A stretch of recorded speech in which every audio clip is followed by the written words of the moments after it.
And joining us live now on India Today is a BJP leader and a BJP MLA who was among the first to speak out very strongly once this story broke. Once it was revealed that this post on Supriya Srinath's Instagram handle, had emerged and there were reactions from all sides. Aditi Singh is the sitting BJP MLA from Raebareli Sadar.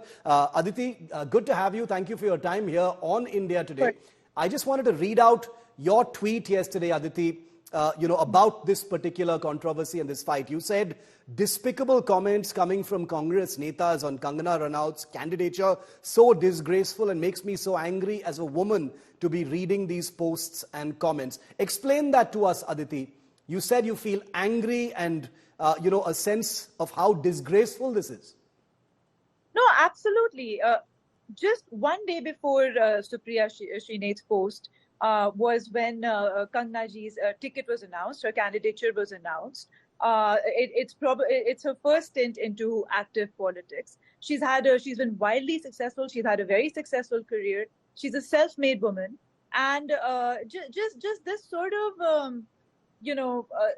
I honestly did not see someone like Supriya, especially, who's so well educated. And theek hai, party line apni jagah hai, party apni jagah hai. But to see something so uncouth coming from Supriya was especially surprising of all Netas, because she is someone, despite party lines, I hold her in high regard as someone who's well-read and well-spoken, and for most part.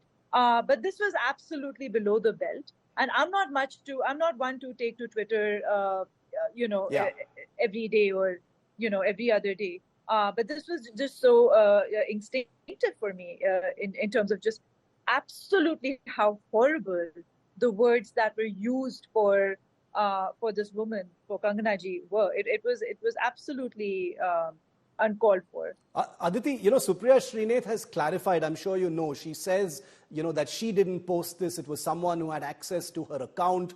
Many in the BJP says this is nonsense because everything that gets posted on the social media head's account has to be vetted by her. Where do you stand on that? Do you believe Supriya Srinath when she says, I didn't do it? And her supporters also say, like you said, someone like her in the spotlight, may not have actually said something like this herself. What do you think?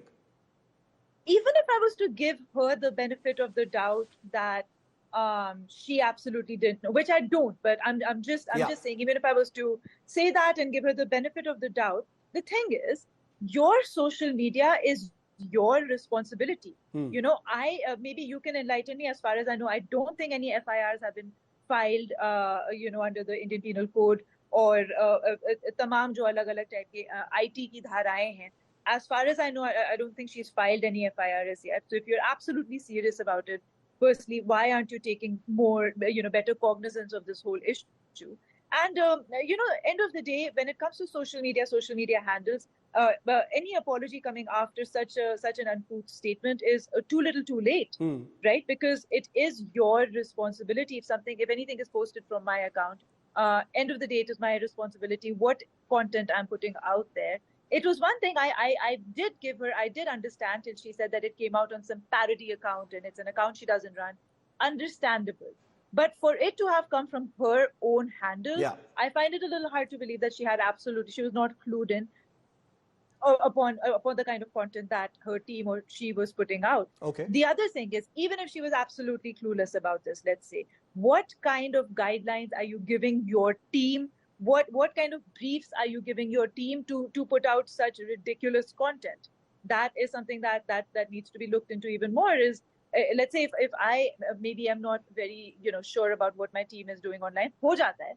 But they have very, very strict guidelines. If I talk about my own team, or if I talk about my own social media accounts, my team has very strong, very strict guidelines, very strict briefings about the kind of content that can be put out from my handle. Look, you're a public figure. You need to have that sense of responsibility as to what you project, what you post out there, what you're putting into the world. This is not some little slackies account or like some sort of troll, one of your many millions, or from your troll army. No, she's one of the top leadership of Congress in today's day and age, one of the top spokespeople. Yes. Has been a pratyashi herself, has contested an election herself. So I think this is very, very callous and very irresponsible. Even if one was to give her the benefit of the doubt of believing that she did not know what was being put out there. Okay, so Aditi says that she doesn't believe that, and either way doesn't send out the right message if such content of this kind has made it to her account, no matter who posted it from her team. But moving beyond that, I just wanted to reaffirm once again to all of our viewers that Supriya Srinath has officially denied that she personally posted it, and she says she's investigating how this may have happened. But Aditi, back to you. You've been in the Congress and the BJP, so you have a unique perspective on politics on both sides. You've also spoken about it recently in a podcast that has gone viral. But my question is a little different, because once again, quoting from your tweet, the same tweet I was reading out, the last few words are quite telling. About your own experience, and I want you to speak to us about that. You say about this whole Supriya Srinath, incident. You say, "Jaisa Raja, Vaisi Praja." What did you mean by that? As you know, I spoke about it very recently on our podcast with Smita Prakash. Yeah, and I faced a very similar fate at the hands of the Congress Party and their leadership. In terms of Priyanka Gandhi, during the state assembly elections in 2022, she very clearly told my ex-husband, husband at the time, to sort of talk about me in a negative light, especially to do with my character, and very similar to kind of the kind of character assassination that Kangana is going through. So she wanted him to sort of speak on very similar lines that you see Supriya speaking in, or the kind of content that's come out from Supriya's account is really the kind of content she wanted to see coming out of Angad's, who was a sitting MLA from Nawashehar from Punjab. She wanted to see very similar content coming out of his account directed towards me, and he was promised a ticket if he managed to sort of come out with all these statements, derogatory statements about me, but he refused to do so. I think which is why it was such a trigger for me yesterday as well with this particular tweet, is because it just took me back to my own time. Otherwise, I am still a bit of a reluctant tweeter. I'm still a little bit reluctant when it comes to social media, for whatever reasons. But this was something that absolutely just hit a nerve with me, is because of, again, as you know, as I spoke about on that podcast, is very similar. Like, it's kind of mirroring the same behavior that was expected out of my ex-husband. I understand. That we saw from Supriya yesterday. It's so shameful. Aditi, last couple of questions, and once again, at the beginning of this show, I began by listing the instances of misogyny that have been seen on both sides, by BJP leaders, by Congress leaders. You've been on both sides, and I know this is, I'm not expecting an answer from you in the sense of trying to compare the two sides, but what we're seeing right now, every time an incident of misogyny or sexism happens, is this kind of endless tu me me. Acha, Supriya Srinath said this, or allegedly said this, but Kangana also said this. Then you said this, then I said this. Then Kailash Vijayvargiya said this, but then somebody else said this from the Congress party. Digvijay Singh said this, then somebody else said this. Modi said this, Rahul Gandhi said this. It becomes a kind of self-fulfilling cycle of misogyny, and nothing ever really happens. Is there which party is more sexist? Seems like a very, very difficult question to ask, but I'll still ask you that question, since you've been on both sides. Look, I don't think we should even bring party line into this when it comes to, I agree.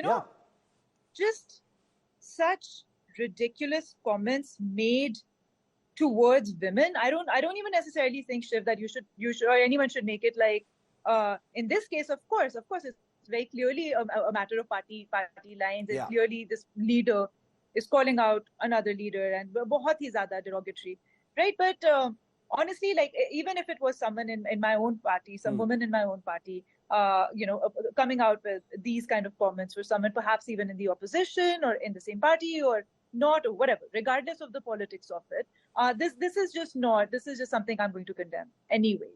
And I just wish more people and more women across party lines would have more of, female sort of, at least standing up for each other. And that kind of synergy as women we need to have, as a society we need to have, as a civil society we need to have, as an educated society we need to have. And it's just acham mein hai agar koi mahilaon ke liye, bhale hi wo mahila ho, bhale hi purush ho, if anyone is using this kind of language, it's absolutely unforgivable. And I really try to, on these things especially, I really do try to rise above party lines and political lines and call a spade a spade. And I agree with you. And I have seen your comments in the past, and you do very strongly take a line that is on the issue and not about which party you belong to. So I definitely give you credit for that, Aditi. Last question is, given that there are so many such incidents which gives both sides the ability